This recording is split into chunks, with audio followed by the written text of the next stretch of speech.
আমি আজকে মশার সাথে সাক্ষাৎ করছিলাম। আমি তাদেরকে জিজ্ঞাসা করলাম, তোমরা ময়লা পানিতে ডিম পাড়ো কেন? মশা বলল, কারণ ভালো পানিতে ডিম পারলে মানুষ সিদ্ধ করে খেয়ে নিতে পারে। আমি তাদেরকে জিজ্ঞাসা করলাম, মশার কোয়েলে তোমরা মরো না কেন? মশা বলল, আমরা যদি মরে যাই তাহলে কোয়েলের ফ্যাক্টরি বন্ধ হয়ে যাবে। আমি আবারও তাদেরকে প্রশ্ন করলাম, তোমরা মানুষের কানের কাছে এসে জ্ঞান জ্ঞান করো কেন? মশা বলল, কারণ মানুষের পায়ের কাছে কিংবা অন্য কোথায় জ্ঞান জ্ঞান করলে মানুষ শুনতে পায় না, তাই। আমি তাদেরকে জিজ্ঞাসা করলাম, আমি শুনেছি পুরুষ মশারা নাকি রক্ত খায় না, তাহলে ওরা কি খায়? মশা বলল, পুরুষ মশারা শুধু বউয়ের বোকা খায়।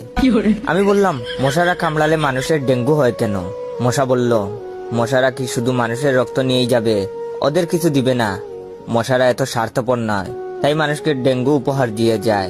মশার সাথে সাক্ষাৎ করার পর আমি মশার উপর রিসার্চ করলাম।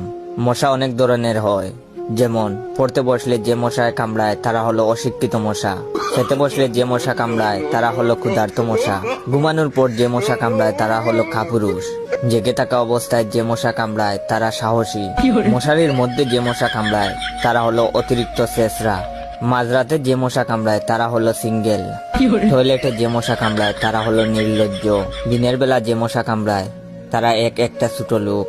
আমার এই ভিডিওটা দেখার সময় আপনাদের যেই মশাগুলো কামড়াইতেছে ওইগুলো হলো প্রতিবাদী মশা।